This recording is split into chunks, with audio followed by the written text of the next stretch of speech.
পিঠে এত ভারী ব্যাকপ্যাক নিয়ে ওই জুমারিং করাটা it's not a like easy task. খুব ভালো ওয়েদার ফোরকাস্ট দেখাচ্ছিল, উইন্ড স্পিড কম থাকবে বা একদম বেশ ভালো ওয়েদার থাকবে।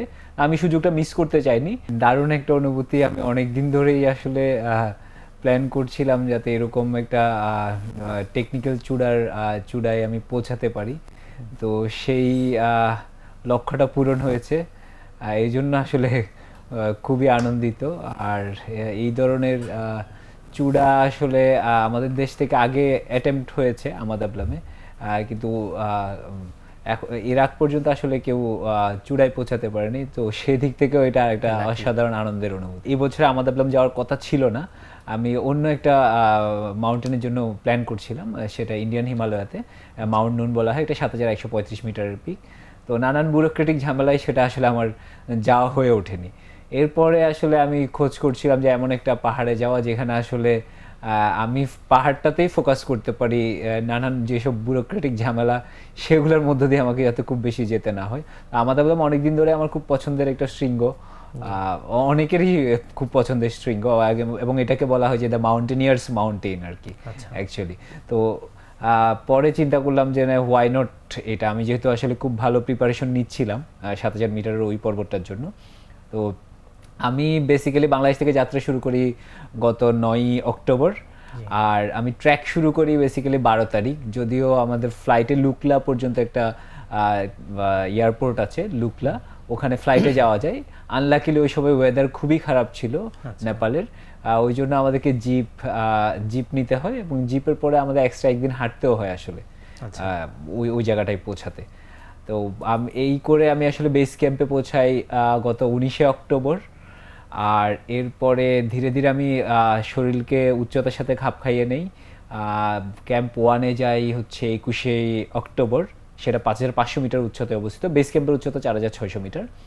আর এরপরে আসলে আমার মাথায় আসে ৫,৫০০ মিটার আমার শরীর খুব ভালো সাপোর্ট দিচ্ছিল এবং চলছিল আর কি। তো তখনই মাথায় আসে, এরপরে আমি বেস ক্যাম্পে এসে আবার ওয়েদার ফোরকাস্ট চেক করছিলাম। তো weather forecast actually said that যে সামনের কয়েকদিন মানে পর্বতের আবহাওয়া খুব ভালো থাকবে। তো আমি আসলে এই সুযোগটা মিস করতে চাইনি। বেসিক্যালি আমার আসলে এই মাউন্টেনে হয়তো যে প্ল্যান ছিল সেটা অনুযায়ী চূড়ায় পা রাখতে পারতাম আমি হয়তো ২৮, ২৯, ৩০ এই টাইম ফ্রেমটার মধ্যে।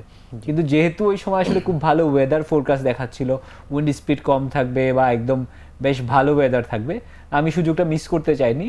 আমি এমন ছিল যে আমি হয়তো একবার অ্যাটেম্প নিলাম, যদি না হয় পরে যাতে আরেকটা আমার উইন্ডো খোলা থাকে, এটাও মাথায় ছিল আর কি। তো এরপরে আমি অ্যাকচুয়ালি সামিটের উদ্দেশ্যে বেরোই, সেটা ২৩ তারিখে ৩.৫ ঘন্টা ট্র্যাক করে ক্যাম্প 1 পর্যন্ত যাই। তো ক্যাম্প 1 বেস ক্যাম্প থেকে ক্যাম্প 1-এর রাস্তাটা আসলে বিশাল একটা রাস্তা। মানে আমি যদিও ৩.৫ ঘন্টায় বলছি, এটা কিন্তু আসলে অনেক সময়ের রাস্তা। একটা রিজ ধরে যেতে হয়, বেশ উঠানামা আছে, শেষ দিকে আবার বোল্ডারিং আছে, মানে অনেকগুলো বড় বড় পাথর, সেগুলো ডিঙ্গিয়ে যেতে হয়। আর শেষ ১০০ বা ২০০ মিটারের মতো ওখান থেকে প্রথম ফিক্সড রোপ শুরু, যেখানে রোপ লাগানো থাকে, ওটা দিয়েই উঠতে হয় ক্যাম্প 1-এর ঠিক নিচ থেকে। আর ওই ২৩ তারিখে আমি ক্যাম্প 1-এ থাকি আর রাতটা কাটাই ওখানে। আর ২৪ তারিখে হচ্ছে ক্যাম্প 2-তে যাই, সেটা হচ্ছে প্রায় ৬,০০০ মিটার উচ্চতায়। এবং এইখানে পুরোটাই টেকনিক্যাল ক্লাইম্বিং। এই যে এই মাউন্টেনটাকে আসলে কেন খুব কঠিন মাউন্টেন বলা হয়, ইটস এ মিক্সচার অফ এখানে রক ক্লাইম্বিং স্কিলস, আইস ক্লাইম্বিং স্কিলস, এবং একই সাথে সবচেয়ে আরেকটা বড় ফ্যাক্টর এই মাউন্টেনে থাকে, সেটা হচ্ছে উইন্ড, অনেক জোরে বাতাস চলে। তো এই ক্যাম্প 1 থেকে ক্যাম্প 2 এটা খুবই টেকনিক্যাল রক ক্লাইম্বিং এর জায়গা। দুটা খুব বড় বড় হচ্ছে রক ফেস আছে, যেখানে জুমার দিয়ে উঠতে হয়, অনেক লম্বা হাইটের। এবং সে ওই হাইটে পিঠে এত ভারী ব্যাকপ্যাক নিয়ে ওই জুমারিং করাটা it's not a like easy task আর কি। মানে এটা কত কেজির একটা থাকে? আমি মোটামুটি ১৫-১৬ কেজি তো আমার পেছনে ছিলই আর কি। আমি এক্স্যাক্টলি হয়তো বলতে পারছি না এক্স্যাক্ট কত, বাট ওইরকমই একটা লোড আমি ক্যারি করছিলাম। আপনি যখন এসে গিয়েছেন এয়ারপোর্ট থেকে ওইটা কত ফুটে ছিল? আচ্ছা, এয়ারপোর্ট আমি আসলে ওই যে লুকলা এয়ারপোর্টের কথা বলছিলাম, আমি আসলে ওখানে সরাসরি পৌঁছাতে পারিনি যাওয়ার সময়। যাওয়ার সময় এটা এমনি ২৮০০ মিটারের মতো উচ্চতা, ওই লুকলা যে জায়গাটা আর কি। এটা স্যার এডমন্ড হিলারির আসলে দান আর কি বলবো, যে নেপালের লোকেদের জন্য। ক্যাম্প 1 থেকে ক্যাম্প 2 পুরোটাই টেকনিক্যাল ক্লাইম্বিং, রকেই মূলত। আর কি। কিছু জায়গায় স্নো আছে, রকে স্নো বা আইস আছে, রকেই মূলত এটা যেতে হয়। আর ইয়েলো টাওয়ার বলে যে স্ক্যাম 2 এর আগে যে বাধাটা আছে সেটাকে বলা হয় ইয়েলো টাওয়ার, বিশাল লম্বা একটা টাওয়ার, ওটাতে চড়তে হয় জুমার দিয়ে প্রায় 6000 মিটার উচ্চতায়। এটা বেশ কঠিন একটা কাজ ওই উচ্চতায় ওইরকম একটা ব্যাকপ্যাক কাঁধে নিয়ে। আর ক্যাম্প 2 থেকে বাকিটা বেসিক্যালি ওখান থেকে আসলে আইস ক্লাইম্বিংটা শুরু, বরফের রাজত্ব শুরু আর কি। আচ্ছা। ওখান থেকে ক্যাম্প 2 এর পর আরেকটা ক্যাম্প হয় ক্যাম্প 3, 6400 মিটার উচ্চতায়। মাউন্টেনটার হাইট যেহেতু 6812 মিটার, অনেকে ক্যাম্প 3-তে আরেকটা ক্যাম্প 3 বলে একটা জায়গা আছে, সেখানে অনেকে রাতটা কাটান। তা ওই জায়গাটা যেহেতু খুব তুষারধস প্রবণ, সো আমাদের সেটা প্ল্যানে ছিল না আর কি যে ক্যাম্প 3-তে রাত কাটানো। So we started from actually camp 2 to summit. সেটা হচ্ছে 24 তারিখ দিবাগত রাত বা 25 তারিখ শুরু হয়ে যায়, সেদিন রাত 12টা 15-তে শুরু করি আমরা ওখান থেকে যাত্রা।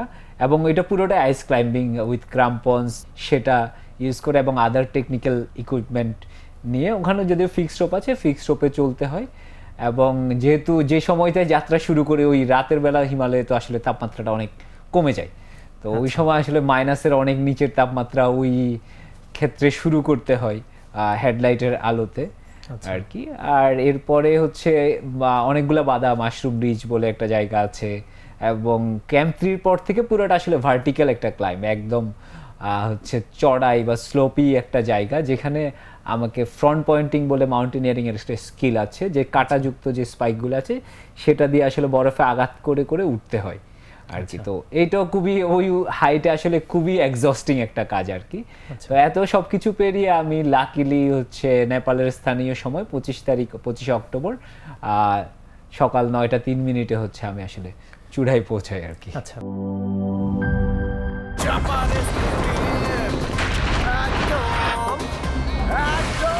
শপথ ভাই তোমার মামা। এত খাও চাপার জোর বাড়াও।